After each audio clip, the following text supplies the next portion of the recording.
शिव शंकर को जिसने पूजा उसका ही उद्धार हुआ। अंतकाल में भवसागर से उसका बेड़ा पार हुआ। शिव शंकर की पूजा करो, ध्यान चरणों में इनके धरो। हर हर महादेव शिव शंभु, हर हर महादेव शिव शंभु। सबसे पहले आपको सावन महीने की ढेर सारी शुभकामनाएं। भगवान भोले बाबा आप पर खूब कृपा बरसाते रहें, आपका जीवन खुशियों से जगमगाता रहे, यही कामना मैं प्रभु से करती हूँ। तो इसी के साथ हम अपना वीडियो शुरू करते हैं। देखिए, अगर आप सावन महीने में व्रत रखते हैं, जो 4 या 5 सोमवार आते हैं उनके आप व्रत रखते हो, तो कल से वो शुरू हैं। और इसमें हम कई तरह के व्रत होते हैं, मैंने पहले भी वीडियो में बताया है कि अगर आप मीठा खाना चाहते हो तो वैसे तो हर व्रत मीठा ही होता है, तो इसमें नमक का सेवन नहीं होता, मिर्च मसालों का, तो मीठा ही व्रत होता है वैसे तो। अगर किसी कारणवश आप नहीं रख पाते मीठा, देखिए आजकल सबको डायबिटीज़ हो रही है, सबको कोई ना कोई बीमारी हो रही है, किसी का बीपी हाई है, तो व्रत रखिए आप, पर ऐसा रखिए कि हमें बीच में दवाइयाँ भी खानी पड़ती हैं और मतलब आपको कोई परेशानी ना हो, कहने का मतलब ये है। तो व्रत का मतलब ये नहीं होता कि हम पूरा दिन भूखा रहें। व्रत का मतलब ये है कि हम ऐसा खाना खाएं, ऐसा भोजन करें जो सात्विक हो और जिससे हमारा ध्यान प्रभु में ज़्यादा लगे। तो सात्विक भोजन का मतलब यही होता है कि हमारा ध्यान प्रभु में ज़्यादा लगे। तो इसलिए वैसे तो मीठे ही व्रत होते हैं, मीठा ही बताते हैं हर व्रत को कि इसमें नमक नहीं खाना, मीठा ही खाना है। तो मीठे की क्या विशेषता होती है? देखिए, आजकल तो मैं नहीं कहूँगी कि आप मीठा रखो, आपकी इच्छा है, आप जैसा भी रखना चाहते हो। और ख़ुद मैं भी थोड़ा नमक ले लेती हूँ, क्योंकि मेरे को बीपी लो की शिकायत हो गई थी बीच में, तो मैं थोड़ा बहुत नमक ले लेती हूँ। व्रत वाला सेंधा नमक जो होता है वो आप यूज करें। और मैं अभी आपको क्या बता रही थी, हाँ, व्रत आप जैसा मर्जी रखें, बीच में भूख लगे कुछ भी खा सकते हो आप, जैसा आपको मतलब बस श्रद्धा के अनुसार व्रत रखें। लेकिन व्रत का मतलब ये है कि हम पूरा दिन भूखे तो हम रहते हैं, पूरा दिन हम अल्पाहार लेके बीच बीच में थोड़ा बहुत खाते रहें और प्रभु का गुणगान करते रहें। तो व्रत का मतलब यही है कि हमारा प्रभु में ध्यान लगे, नाम जप हमारे से ज़्यादा हो।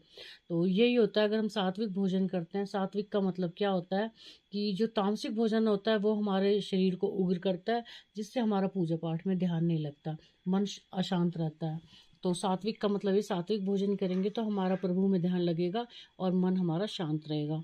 यही कारण हमारा मीठे का है। मीठा हमारे को शक्ति देता है अंदर से, और इसलिए हम मीठा भोजन करते हैं और मन शांत रहता है। तो व्रत तो मेरा कहने का मतलब है जैसा आप रखना चाहते हो वैसे रखो, जैसे भी आपको सूटेबल हो। लेकिन इसमें मैं एक बात आपको खास बताना चाहती हूँ कि जो हम व्रत के साथ साथ अगर शिव चालीसा पढ़ते हैं, शिव चालीसा हमें डेली 1 या 3, 5, 7, 9 जितने पाठ करने हैं अपनी इच्छा अनुसार, जितना हमारे पास समय है। ये नहीं कि आज 1 कर लिया, कल 4 कर लिए, कल 5 कर लिए, नहीं नहीं। अगर आप 1 कर रहे हो तो डेली 1 करो, अगर 3 कर रहे हो तो 3 करो, 5 कर रहे हो तो 5 करो। तो डेली उतना ही नियम रखना है आपने जितना आपके पास समय है। मैं ये नहीं कहूँगी बहुत ज़्यादा पूजा पाठ, जितना आपके पास समय उतना करो। लेकिन शिव चालीसा से पहले आपको दुर्गा चालीसा बहुत ज़रूरी है। मैंने पहले भी वीडियो में बताया है कि दुर्गा माता के बिना, शक्ति के बिना शिव अधूरे हैं। अगर आपको पूरा फल चाहिए, देखिए मैं शिव भक्त हैं जितने भी, या जितने भी दुर्गा भक्त हैं, हमें एक दूसरे की, शिव भक्त हैं तो हमें दुर्गा माता की पूजा भी करनी चाहिए, और अगर दुर्गा के भक्त हैं तो आपको शिव पूजा भी करनी चाहिए, क्योंकि इसका पूरा फल तभी मिलता है हमें। अगर आप दुर्गा चालीसा कर रहे हो तो साथ में हमें शिव चालीसा भी करनी है, और अगर आप शिव चालीसा कर रहे हो तो दुर्गा चालीसा भी बहुत ज़रूरी है। और ये व्रत देखिए वैसे तो संपूर्ण जितने भी हमारे जीवन की खुशियाँ, जितने भी काम हैं, और ये 2 चालीसा पढ़ने से आपको कुछ भी और करने की आवश्यकता नहीं है। इन पाठों को आप रेगुलर कीजिए, डेली कीजिए, बस नियम बना लीजिए, आज मैंने 1 किया है तो डेली 1 ही करना है, 3 करने हैं तो 3 ही करने हैं। और एक समय निश्चित कर लीजिए, अगर सुबह करने हैं तो सुबह ही करो, अगर शाम को करने हैं तो शाम को ही करो। अपना समय देखो आप कौन सा आपको सूटेबल है। ऐसा नहीं है आज सुबह किया कल शाम को कर लिया, ऐसे नहीं करना। हाँ, आधा घंटा इधर उधर हो सकता है, 1 घंटा इधर उधर हो सकता है, लेकिन नियम बनाए, अगर सुबह का है तो सुबह ही और शाम का है तो शाम का ही। और ये कोशिश करें कि हमारी पूजा सुबह 4 बजे से 10 बजे के बीच में हो जानी चाहिए, और शाम की भी 4 बजे से 10 बजे। मतलब 10 तो काफ़ी हो जाते हैं, पर फिर भी हमारा पूजा का समय मतलब यही है कि 10 बजे के बाद कोई पूजा ना हो। ये आप कोशिश की करें। अगर पास समय नहीं है, दोपहर को निकल रहा है, तो उसके लिए तो मैं क्या कह सकती हूँ, प्रभु नाम है, आप जब मर्जी ले सकते हो। लेकिन ये समय हमारा जो पूजा पाठ का यही समय होता है, 10 से 4 का, सुबह भी और शाम को भी। और जब आपको समय हो तो आप पाठ कीजिए। और पाठ तो आपने दोनों ही करने हैं, शिव चालीसा भी और दुर्गा चालीसा भी। इसमें देखिए, दाम्पत्य जीवन में अगर आपको खुशियाँ चाहिए, अगर आपको सुख चाहिए, तो दाम्पत्य जीवन के लिए बहुत अच्छा है, बच्चों के लिए बहुत अच्छा है, परिवार के लिए बहुत अच्छा है। ये ऐसी कौन सी खुशी है जो इनकी पूजा से नहीं होती है। तो ये दोनों पूजा बहुत ज़रूरी हैं, दोनों माता की भी और भोले बाबा की भी पूजा बहुत ज़रूरी है।